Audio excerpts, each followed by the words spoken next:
The former Prime Minister Dato Sri Najib Tun Razak has issued a statement yesterday night criticizing the present government's announcement that our debt is now 1 trillion ringgit. He said it will just unsettle the financial markets, alarm the credit rating agencies, and investors' confidence in our institutions such as Bank Negara Malaysia. Now, we would like to explain that the new government will carry out our administration based on the principles of CAT, competency, accountability, and transparency. We want to establish the true baseline on the state of financial affairs, diagnose the problems, and then prescribe all necessary remedies. Let me take this opportunity to explain the 1 trillion ringgit worth of liabilities as at 31st December 2017, as previously announced. Number one, the official federal government debt is 686.8 billion ringgit, which constitutes 50.8% of the GDP.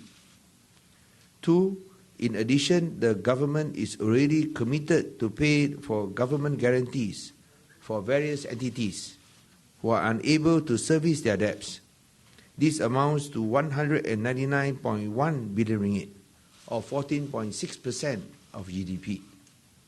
The committed government guarantees would include entities such as Dana Infra Nasional Berhad, 42.2 billion ringgit, Gulf Co Holdings Berhad, 8.8 billion ringgit, Prasarana Malaysia Berhad, 26.6 billion ringgit, Malaysia Rail Link Sdn Berhad, 14.5 billion ringgit, as well as an estimated 38 billion ringgit for 1 MDB.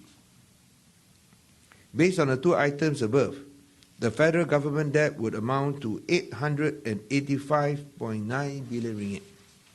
This represents the 65.4% of the GDP, as highlighted by the Prime Minister Yang Amat Berhormat Tun Dr. Mahathir Mohamad yesterday. Thirdly, in addition to the above, the federal government has also been committed and obligated to make lease payments, which includes rental, maintenance, and other charges, for a whole list of so-called public-private partnership projects, such as the construction of schools, hostels, roads, police stations, and hospitals. The lease commitments, which were designed specifically to circumvent the federal government guarantees and debt limits, amounts to 201.4 billion ringgit, or 14.9% of GDP. Hence, the federal government debt and liabilities would amount to a total of 1,087.3 billion ringgit, or 80.3% of the GDP as at 31st December 2017. Malaysians are rightly concerned with our debt situation, as we did when we were in the opposition. However, let me emphasize that the obligation and financial commitments of the federal government are unchanged before 9th of May this year and after elections today. The only change is that the new federal government has decided to call a spade a spade. This new government puts the interests of the people first, and hence it is necessary to bite the bullet now. Work hard to solve our problems rather than let it explode in our faces at a later date. In the short term, the decision to tell the truth may unnerve Dato Sri Najib Tun Razak. However, we firmly believe that in the medium term, by recognizing our true debt situation today, it will enable the federal government to take concrete actions to regularize and strengthen our financial state. I'd like to thank and credit the professionalism of Treasury officials led by Deputy Secretary General Dato Siti Zawiya Muhammad Desa in preparing and presenting all relevant information without fear or favour.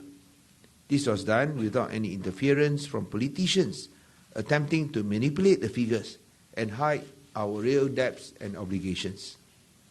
Having engaged intensively with the Treasury team over the past few days, including listening to various constructive proposals and suggestions to resolve these difficult challenges, I am confident that we can overcome them, together with the support of and wisdom of the Prime Minister, Tun Dr. Mahathir Mohamad. Let me emphasize that the fundamentals of the Malaysian economy remains strong. The financial sector is stable, the banking sector is well capitalized, and there is sufficient liquidity in the market. We believe that with the new administration focus on CAT, investor confidence will only be strengthened over time. Together with the commitment of the new government, as well as the support of Malaysians all over the country, and with leadership led by Tun Dr. Mahathir Mohamad, we will definitely succeed in saving our country. Thank you.